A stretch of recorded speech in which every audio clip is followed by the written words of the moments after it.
Hi family, welcome to Vintage Mike Tales. Thank you for being here.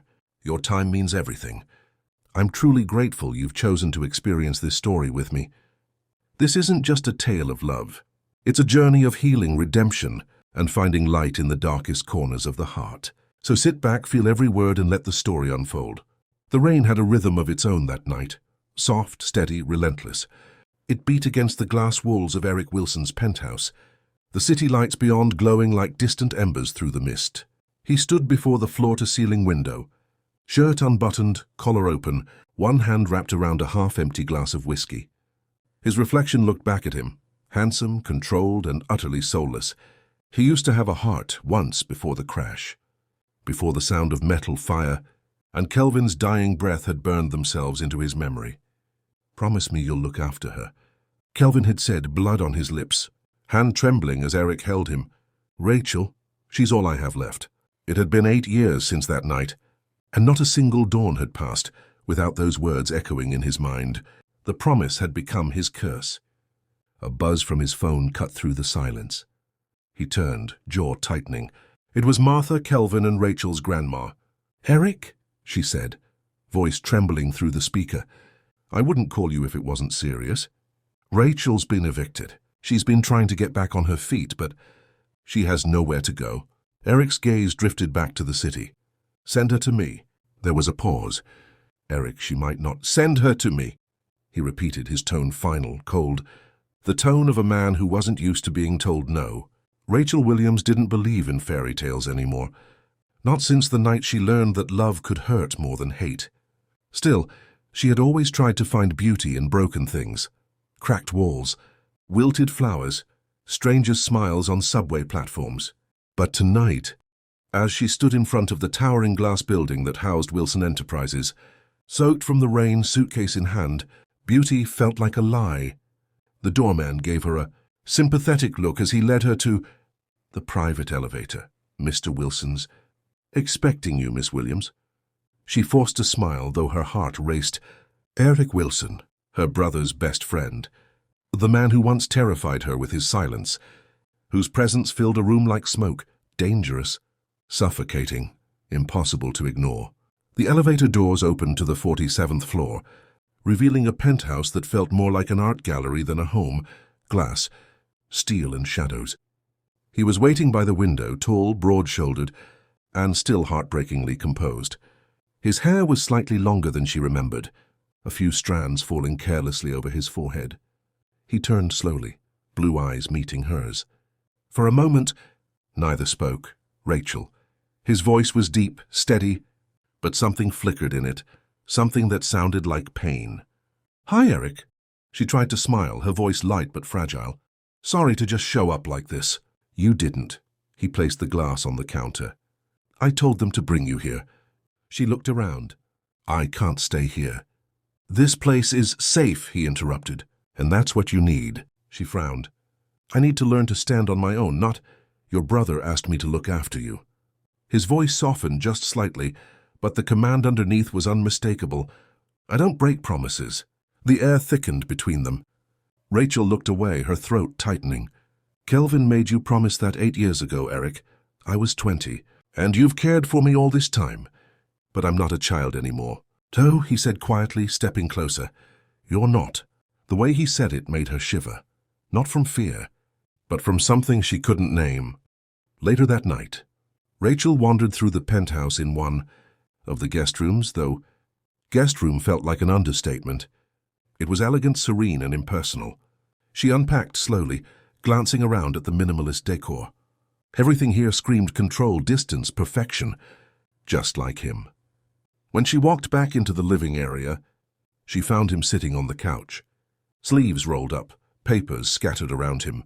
The rain had eased, replaced by the hum of the city.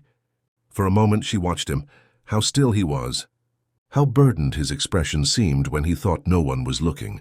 He looked up suddenly. Their eyes met, caught. "You don't sleep much, do you?" she asked softly, walking over. He gave a faint smirk. "I could say the same about you." "I couldn't," she replied.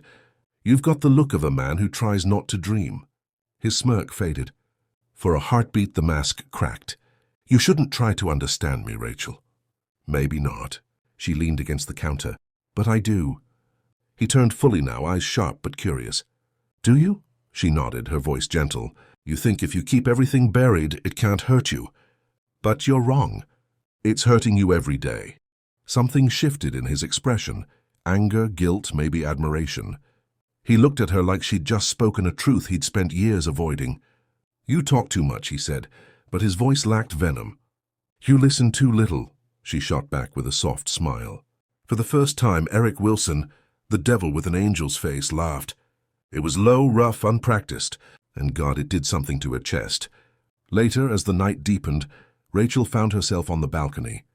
The city sprawled beneath her, alive, restless, beautiful. She wrapped her arms around herself, the wind tugging at her curls. Inside, Eric watched her from the shadows, something stirring behind his eyes. He walked out quietly, handing her a mug of hot tea.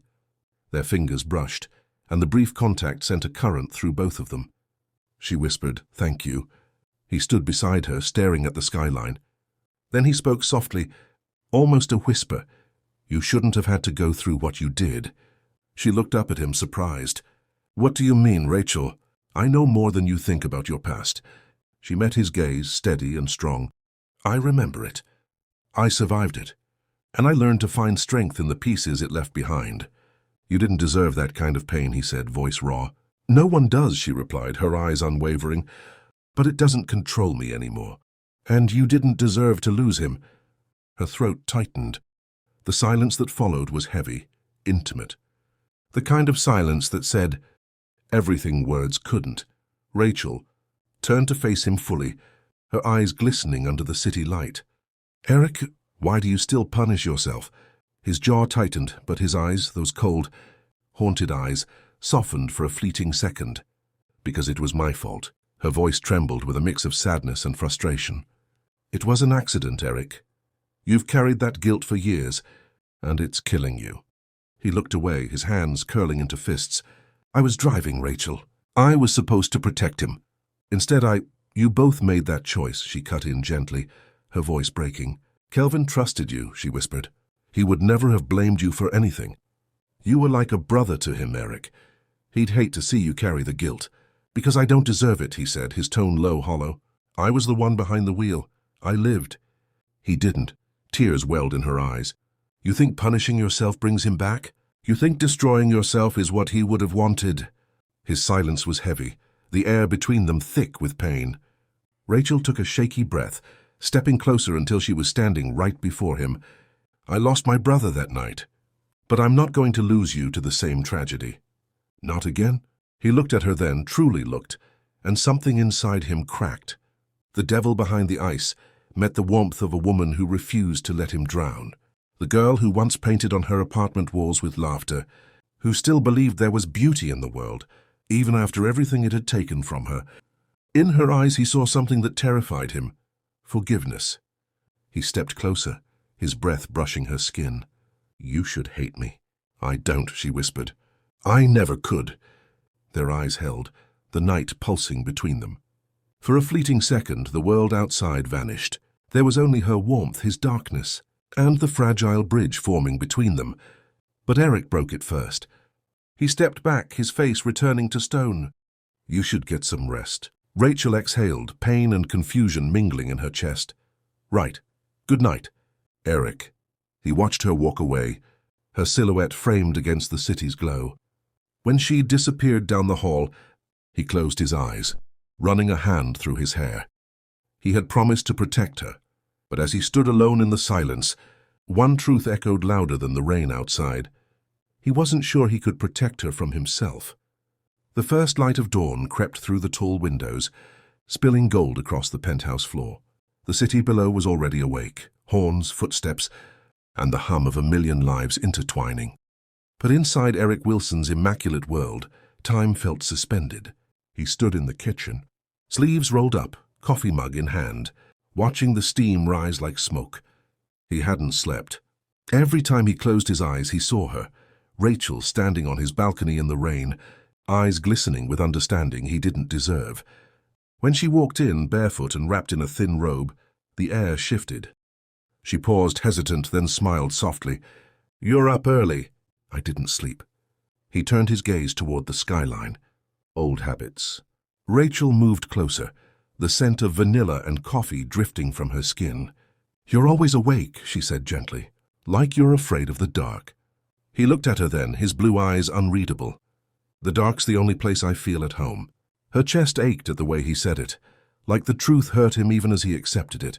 She wanted to reach across the distance, touch his hand, tell him he didn't have to live in shadows anymore. But instead, she poured herself coffee and forced a small smile. So what does the great Eric Wilson do when he's not brooding over his empire? A flicker of amusement touched his lips. I don't brood. She arched a brow. You do. It's practically a profession. His smirk deepened. Then I must be very good at it. You're terrible at it, she said, her tone teasing but soft. You just need to remember how to live. He studied her quietly. There it was again, the light he'd lost, the one she carried so effortlessly. But he couldn't afford to want it. He couldn't afford to want her. A week passed. Rachel began working part-time as an assistant in his company, against his better judgment. It was supposed to be temporary, just something to help her rebuild her life. But from the moment she stepped into Wilson Enterprises, the walls he'd built began to tremble. Everywhere he turned, there she was, laughing with his staff, bringing color to his sterile gray office. She had a way of making people feel seen, even in a place designed for power, not kindness. But for Eric, she was a distraction he couldn't ignore. He'd catch glimpses of her reflection in the glass conference doors, her curls falling against her shoulders, her lips curving when she smiled. And when she looked up and caught him staring, he'd turn away like a man caught trespassing in forbidden territory. One afternoon, as she brought him files, his voice broke the silence. You're making the interns nervous. Rachel blinked. Me? They're not used to someone talking to them, or smiling. You're disrupting the hierarchy. She smiled. Then maybe your hierarchy needs a little disruption. He leaned back in his chair, eyes narrowing, amused. You think you can fix me, Rachel? Her expression softened. I think you stopped believing anyone could. The air thickened between them. For a long moment, neither moved. The tension was invisible, but electric, an ache that lived somewhere between longing and restraint. Finally he spoke, voice low. Close the door. She hesitated but obeyed.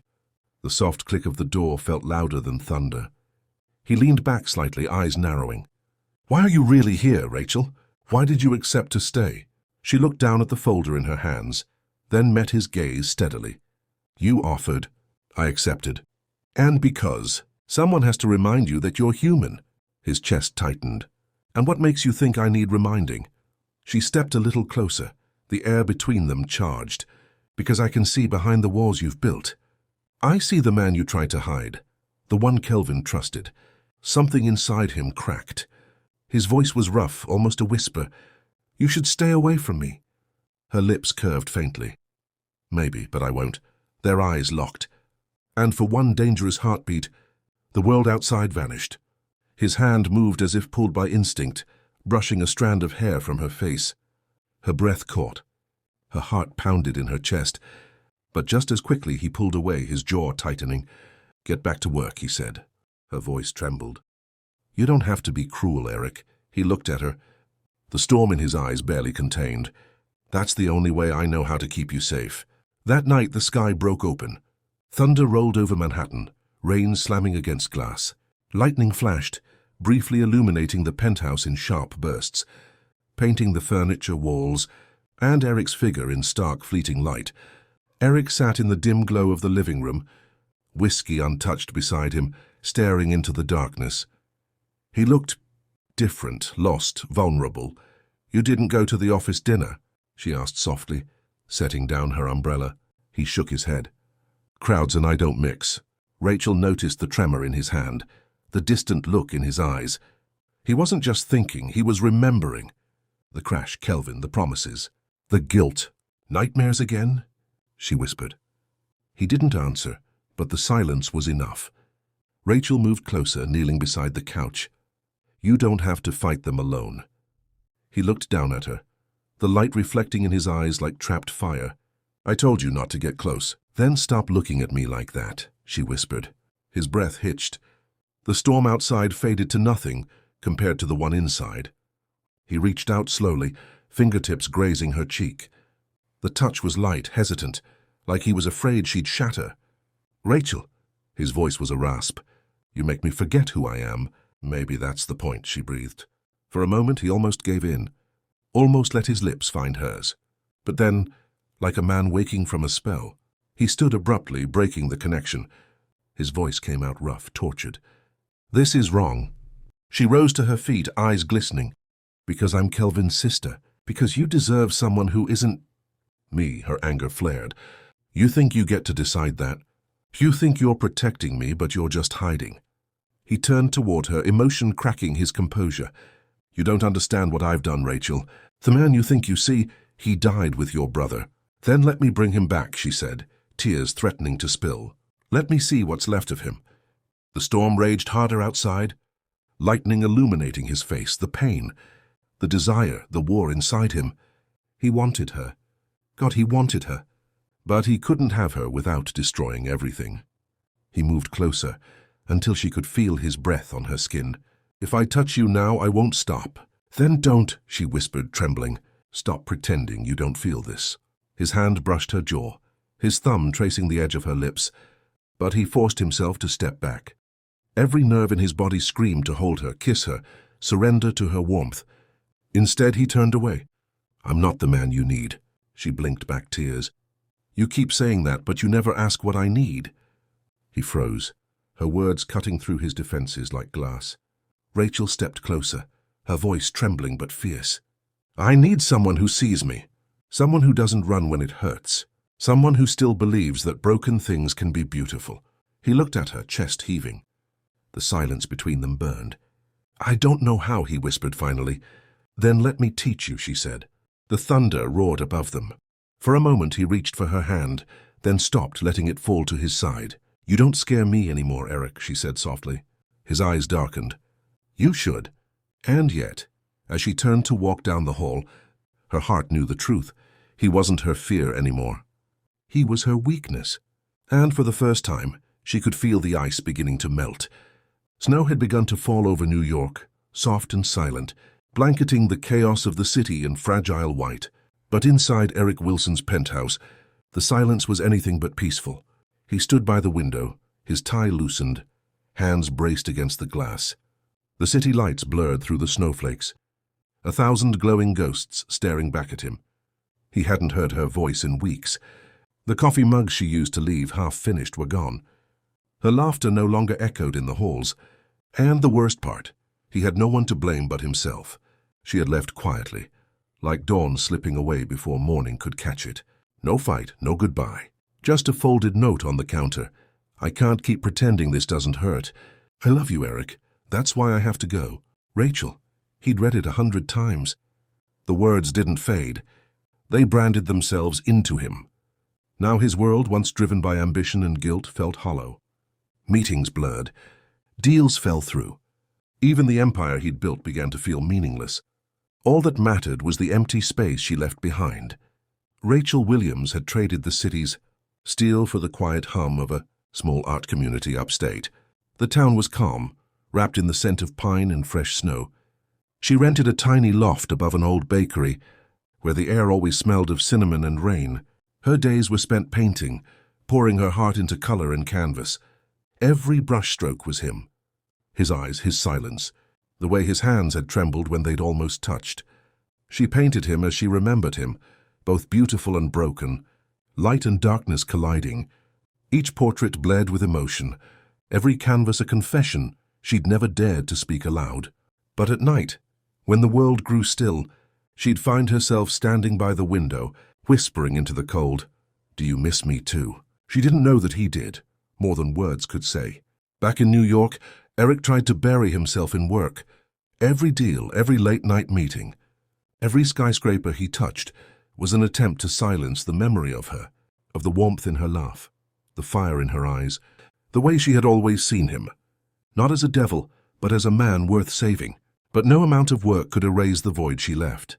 Every night her absence clawed at him, a relentless reminder that the one thing he had ever truly wanted was gone. He spent weeks searching, following leads, chasing whispers of her life. Each dead end carved a deeper hollow in his chest, But he refused to give up. Every cafe she might have visited, every gallery she might have touched, he left no stone unturned. He needed to see her. He needed to know she was alive and that she was safe. Finally, a name surfaced repeatedly, a gallery in the north of the city, hosting an exhibition of emerging artists. Rachel Williams. His heart stuttered, skipping in disbelief and hope. He didn't hesitate. The train blurred beneath him as he left New York behind. His thoughts consumed by her, the curve of her smile, the fire in her spirit, the way she had lit up the darkest parts of his life. The gallery was alive with muted conversation, warm light spilling across walls filled with paintings that spoke of pain, survival and beauty. Eric's chest ached with every step, every glance searching until there she was. Rachel stood near the center, curls loose, skin radiant under the soft light, alive, free, but there was still a shadow in her eyes, a hint of the pain she carried, pain he had always wanted to shield her from, pain he had never wanted her to endure alone. His gaze fell to the centerpiece, the devil's promise. It was him, not the billionaire, not the man of power, but the man stripped bare, vulnerable, haunted. He saw himself through her eyes, through the lens of her love, her understanding, and her forgiveness. Every brushstroke was a confession, a plea, and a revelation. And then their eyes met. Eric stood at the entrance, snow dusting his coat, eyes locked on her. For a heartbeat, the world fell away. The murmur of the crowd faded until there was only the sound of her pulse pounding in her ears. He walked toward her, every step slow, deliberate, as if crossing years of distance instead of a few meters. When he finally stopped in front of her, neither spoke. His voice came first, low and rough like it had been scraped raw. "You left." She swallowed hard. "You didn't ask me to stay. I thought I was protecting you." "From what? From yourself? From the way you feel about me?" His jaw tightened. "From the damage I bring to everything I touch." Tears welled in her eyes. "You can't protect me by breaking me." The words hit him harder than any truth he'd ever faced. He looked around at her paintings, his reflection through her eyes. "You painted me." "I tried to forget you," she said softly. "But every time I picked up a brush, all I saw was you. The man who hides behind glass, the man who looks at the world like he's waiting to be forgiven." He took a step closer, voice trembling. "And do you forgive me?" She met his gaze, eyes wet but steady. "I never hated you, Eric. I just hated how much I loved you." The air between them ignited. Unspoken love, unhealed pain, unbearable longing. The crowd faded. The lights blurred. He reached out, hesitated, then cupped her cheek with trembling fingers. "Rachel," he whispered, his voice breaking, "I've spent years trying to destroy the man I used to be. But you make me want to be someone else." Her lips parted, a tear slipping down her cheek. "Then be him." Outside, snowflakes drifted beneath the city's amber streetlights. Rachel walked beside him in silence, her breath visible in the cold air. He stopped under a flickering lamppost, turning to face her. "You ran because you loved me," he said quietly. She nodded. "I did. And I've been chasing you for the same reason."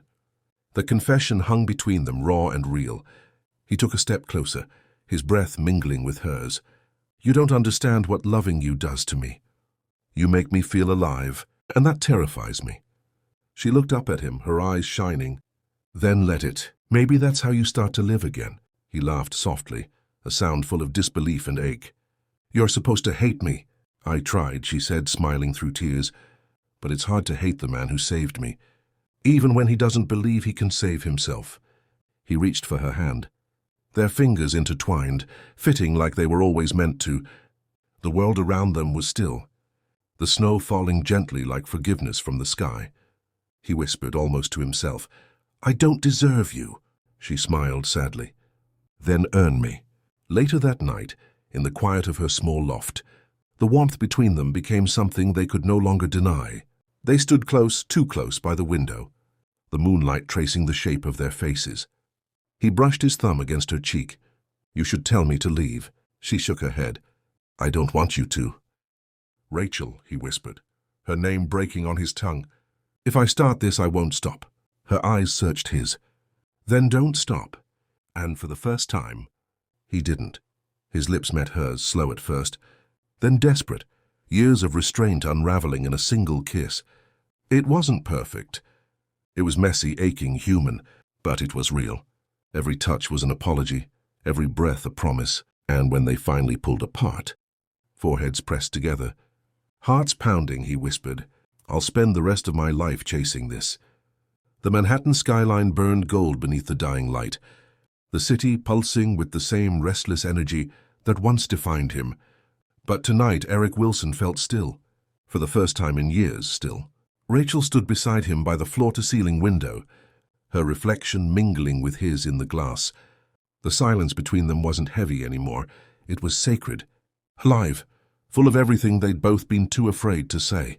He turned slightly, his gaze tracing the soft lines of her face, the way her curls framed her eyes, the quiet strength in her presence.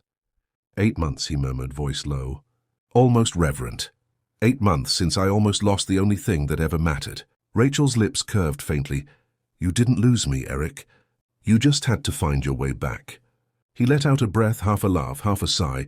I spent years running from ghosts, and then I realized you were the only real thing left. She looked at him then, her eyes warm and unwavering, and now? He stepped closer, until the city's glow wrapped around them both. Now I'm done running. His hands found her face, trembling slightly, his breath unsteady. Rachel, he murmured, his voice breaking. You were never supposed to be mine. She smiled through her tears, her hand touching his cheek. And yet here I am, yours. Their lips met, not in desperation, but in surrender. It wasn't the kiss of two people finding love. It was the kiss of two people choosing it despite the pain, the fear, the impossible odds. When they finally pulled apart, Eric rested his forehead against hers. I spent years burying myself in work, trying to silence the guilt. But when you left, I realized none of it mattered. The only thing that made me feel alive was love. It was you. Rachel's tears slipped silently down her cheeks, then stopped running from it. Eric closed his eyes, his voice barely a whisper. Kelvin would have wanted me to protect you, and he'd be proud that you loved me, she replied softly. Because loving me isn't betrayal, it's healing. Her words broke him open, the weight he'd carried for years, the guilt, the rage, the loneliness, shattered. His arms wrapped around her, and for the first time Eric Wilson, the man the world called heartless, let himself cry. Rachel held him tightly, her hand stroking his hair as she whispered, It's okay to let go now.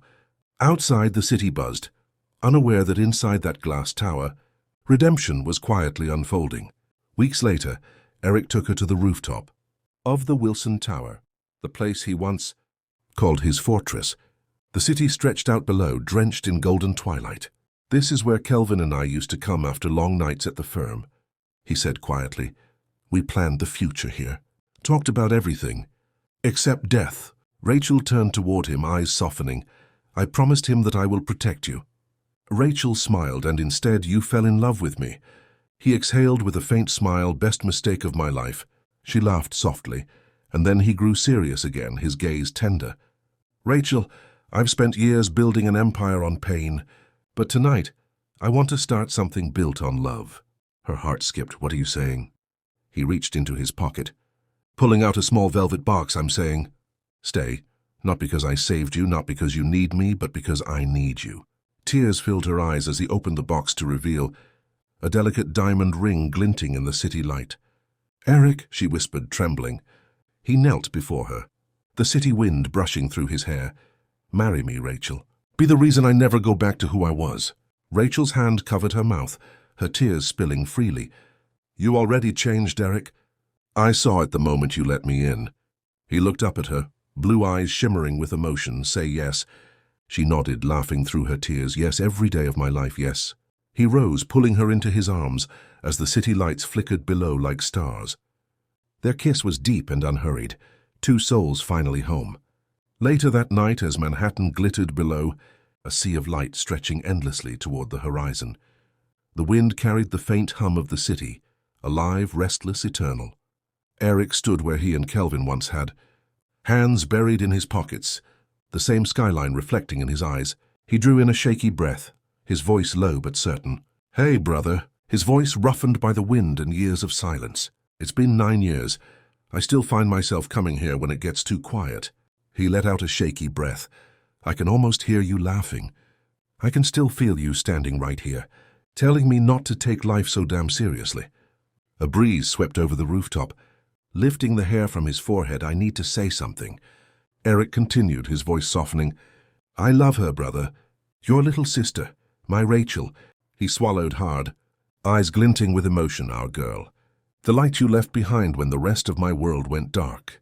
I want to make her mine, not to own her, but to love her the way she deserves, to build the kind of life we once dreamed about. His voice cracked, a whisper of guilt and hope tangled together. I hope wherever you are, you're okay with that, because I swear to you, I'll spend the rest of my life making her happy. For a long moment, there was only the sound of the wind and the distant hum of the city, but Eric closed his eyes, and in the quiet, he swore he could almost hear Kelvin's laugh, feel the clap of his hand on his shoulder, the way he used to say, "Don't screw this up, man." Eric smiled through the ache. Yeah, I hear you. The garden of the Wilson estate glowed beneath strings of warm golden lights. The evening air was soft, carrying the gentle scent of roses and summer rain. Guests whispered and smiled, but the world seemed to narrow down to one thing: the aisle. Rachel stood at the top of it, in a gown that shimmered like starlight against her warm, caramel-brown skin. Her curls were pinned softly, framing her radiant face. Her eyes, deep and steady, found his. She didn't look nervous. She looked like she was finally home.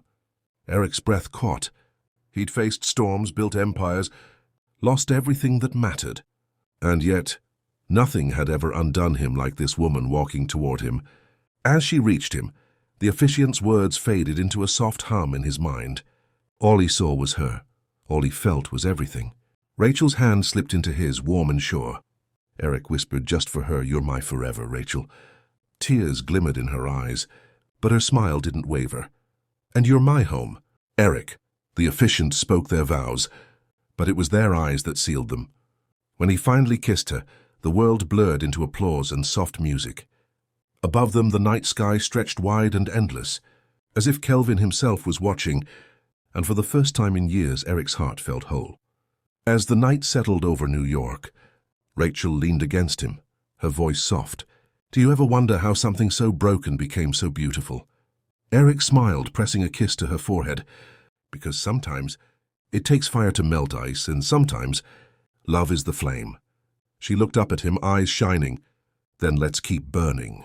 And with that, they stood together, watching the city below, a devil redeemed, an angel set free, and a love that refused to die. Thank you, beautiful souls, for listening. If this story touched your heart, don't forget to like, share, and subscribe. It helps this little corner of love and storytelling grow. Remember, every tale we share here is a reminder that even in pain, there's beauty, and in every ending, a new beginning waiting to be written. Until next time, keep your hearts open and your spirits gentle. This is Vintage Mike Tales, where love always finds its voice.